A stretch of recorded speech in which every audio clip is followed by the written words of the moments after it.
DSC 2024 నియామకాల ఉద్యోగం పొందిన 5గురు హిందీ పండిట్ ఉద్యోగుల విధుల్లో చేరిన 24 రోజులకే ఖమ్మం జిల్లా విద్యాశాఖ షాక్నిచ్చింది. అక్టోబర్ నెలలో సీఎం రేవంత్ రెడ్డి చేతుల మీదుగా ఉద్యోగ నియామక పత్రాలు అందుకొని సంబరాల్లో ఉన్న ఆ 7గురు భవితవ్యం అంధకారంలోకి నెట్టివేయబడింది.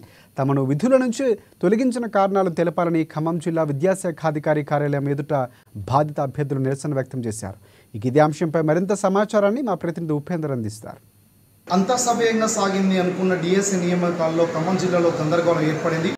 7గురు హిందీ పండిట్ అభ్యర్థుల్ని నిర్దాక్షిణంగా అనర్హులుగా ప్రకటిస్తూ జిల్లా విద్యాశాఖ తీసుకున్నటువంటి నిర్ణయంతో 7గురు హిందీ పండిట్ అభ్యర్థులు రోడ్డు మీద పడినటువంటి సంఘటన ఖమ్మం జిల్లాలో ప్రస్తుతం చోటు చేసుకుంది. ఇక్కడ ఖమ్మంకి సంబంధించినటువంటి దాంట్లో అక్టోబర్ 16వ తారీఖున సీఎం రేవంత్ రెడ్డి చేతుల మీదుగా నియమించబడినటువంటి 7గురు హిందీ పండిట్ అభ్యర్థులకు సంబంధించి ఖమ్మం జిల్లా విద్యాశాఖ 24 రోజుల తర్వాత ఒక్కసారిగా పాఠశాలకు వెళ్ళినటువంటి టీచింగ్ విధులు నిర్వహిస్తున్నటువంటి ఉద్యోగులకు టెర్మినేషన్ ఇస్తున్నట్టు నోటీస్ ఇచ్చి వాళ్ళని తొలగించడంతో ఆ 7గురు అభ్యర్థులు కూడా పూర్తి స్థాయిలో ఈరోజు రోడ్డును పడ్డటువంటి దాఖలు కూడా కనబడతా ఉన్నాయి. ప్రస్తుతం ఇక్కడ ఖమ్మం డిఓ కార్యాలయం వద్ద ఉదయం నుంచి డిఓ కోసం వెయిట్ చేస్తున్నటువంటి ఆ ఉద్యోగార్థులు ఎవరైతే ఉన్నారో ప్రస్తుతం మనతో పాటు ఉన్నారో వీళ్ళని అడిగి తెలుసుకుందాం. అసలు ఎందుకు నియామకాలు చేపట్టి ఎందుకు తొలగించబడారనే అంశాల గురించి వాటిని తెలుసుకుందాం. మేడం చెప్పండి, ఖమ్మంకి సంబంధించినటువంటి డిఈఓ కార్యాలయానికి మీరు ఎప్పుడు వచ్చారు, ఎందుకోసం వచ్చారు?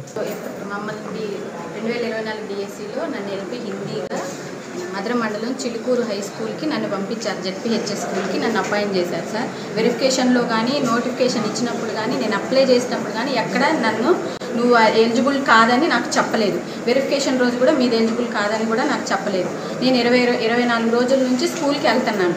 ఎప్పట్లాగా నిన్న వెళ్ళాను, ఈరోజు మార్నింగ్ కూడా ఎప్పట్లాగానే పొద్దున్నే లేచి స్కూల్కి వెళ్ళాను. నేను స్కూల్కి వెళ్ళేసరికి పిల్లలందరూ వచ్చి టీచర్ మీరు కాదంట కదా, మీ ప్లేస్లో కొత్తగా ఇంకో హిందీ సార్ వచ్చారని పిల్లలు చెప్పడంతో నేను హడావుడిగా ఆఫీస్ రూమ్ దగ్గరికి వెళ్ళి ఏంటి మేడం కొత్త సార్ వచ్చారని పిల్లలు చెప్తున్నారంటే అప్పుడు మేడము నాకు లెటర్ తీసుకొచ్చి మేడం మీరు చేసిన ఈ దక్షిణ భారత హిందీ ప్రచార సభ నుంచి మీరు చేసిన ఏదైతే డిగ్రీ ఉందో అది వ్యాలిడిటీ కాదంట, మీరు ఎలిజిబుల్ లేరంట, మీకు జాబ్ లేదు అని నాకు లెటర్ ఇచ్చేసి మీకు జాబ్ లేదు మీరు వెళ్ళిపోండి అని నాతో సంతకం పెట్టించుకొని పంపించేశారు సార్.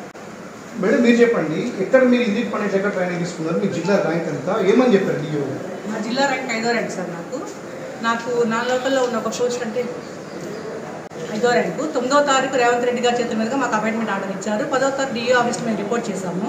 తర్వాత వచ్చేసి మమ్మల్ని 16వ తారీఖు స్కూల్లో జాయిన్ అవ్వమంటే మేము వెళ్ళి జాయిన్ అయ్యి 24 డేస్ అవుతుంది అటు ఇటుగా. అయితే మా దక్షిణ భారత ప్రచార సభ వాళ్ళది ఆల్రెడీ యూజీసీ ఆమోదం పొందింది సార్. ఆల్రెడీ హైకోర్టు నుంచి కూడా మాకు వచ్చింది, న్యాయం జరిగింది ఆల్రెడీ. కాకపోతే దీన్ని ఆపడం అనేది కరెక్ట్ ఇది అనేది కాబట్టి మాకు ఇంక ఎటువంటి ప్రాబ్లం లేదు. కానీ మేము మామూలుగా డైలీ స్కూల్కి వెళ్తున్నాం. ఈరోజు ఎర్లీ మాకు ఈరోజు మార్నింగ్ 9:30కి ఈ న్యూస్ తెలిసింది సార్. మా ప్లేస్లో వేరే వాళ్ళు వచ్చి అపాయింట్ అయ్యారు. మాకు వచ్చేసి మీరు మీకు ఏదో ప్రాబ్లం ఉందనుకో, సర్టిఫికేట్ ప్రాబ్లం ఏదో ఉందంటే మిమ్మల్ని రిజెక్ట్ చేస్తారు, మీ ప్లేస్లో వేరే వాళ్ళు వచ్చారని చెప్పి మా హెచ్ఎం సార్ మాకు తెలియజేశారు సార్. డిఓ గారు ఫోన్ లైన్లో అందుబాటులో డిఓ గారిని అడిగి తెలుసుకుందాం. డిఓ గారు సార్ చెప్పండి సార్, ఈ 7గురు అభ్యర్థులకు సంబంధించి ఉదయం నుంచి మన దగ్గర వెయిట్ చేస్తూ ఉన్నారు. వీళ్ళని ఉద్యోగులుగా అనర్హులకు ప్రకటిస్తూ తీసుకున్న నిర్ణయానికి జరిగినటువంటి డిస్కషన్ ఏంటి సార్? 25 జీవోని లేటెస్ట్గా డిఎస్సి సంబంధించి విడుదల చేశారు సార్. అది దాంట్లో ఏంటంటే ఒక పండిట్ ట్రైనింగ్ తర్వాత హెచ్పిటి చేసిన తర్వాత డిగ్రీ చేసి ఉండాలి. డిగ్రీలో ఒక ఆప్షనల్గా హిందీ చదివి ఉండాలి. హిందీ లిటరేచర్ ఇప్పుడు మ్యాథ్స్ ఎంపీసీ అనుకోండి, మ్యాథ్స్ ఫిజిక్స్ కెమిస్ట్రీ ఇప్పుడు ఒక ఆప్షనల్గా హిందీ చదివి ఉండాలి. ఆ క్వాలిఫికేషన్ లేదు. లేకపోతే హెచ్పిటి చేసిన తర్వాత ఏదైనా డిగ్రీ చేసుకొని ఎంఏ హిందీ చేయాలి సార్, లిటరేచర్ చేయాలి. ఈ 2 క్వాలిఫికేషన్ కూడా మేము స్పష్టంగా పేర్కొనడం జరిగింది నోటిఫికేషన్ ఇట్లా ఉండాలని చెప్పేసి. ఇది మొత్తానికి సంబంధించి ఖమ్మంకి సంబంధించినటువంటి జిల్లా విద్యాశాఖ అధికారి సోమశేఖర్ శర్మ ప్రస్తుతం మనతో అమ్మ న్యూస్ ఛానల్, ఏఎన్ఎన్ న్యూస్ ఛానల్తో మాట్లాడటం జరిగింది. ప్రస్తుతం ఎట్టి పరిస్థితుల్లో అభ్యర్థులు ఎవరైతే 7గురు అభ్యర్థులు ఉన్నారో వీళ్ళు ఎలిజిబిలిటీ క్రైటీరియాగా తీసుకుంటే సర్టిఫికేట్ కనుక పర్ఫెక్ట్గా ఉంటే మాత్రం ఖచ్చితంగా ఉద్యోగ నియామకాన్ని కొనసాగిస్తామని చెప్పేసి మన ఛానల్ తోటి ఇచ్చినటువంటి హామీ కూడా మనం ప్రస్తుతం విన్నాం. ఏదేమైనా సరే జిల్లా విద్యాశాఖ అధికారుల నిర్లక్ష్యానికి ఖమ్మంలో 7గురు అభ్యర్థులకు సంబంధించినటువంటి భవితవ్యం ప్రశాంతంగా మారింది. వీళ్ళందరూ కూడా రోడ్డు మీద పడాల్సిన పరిస్థితికి తీసుకొచ్చినటువంటి అధికారులపై కూడా త్వరలో చర్యలు తీసుకుంటామని చెప్పేసి కూడా జిల్లా విద్యాశాఖ అధికారి తెలిపిన పరిస్థితి కూడా కనబడుతుంది. ఇది ఖమ్మంలో తాజా పరిస్థితి.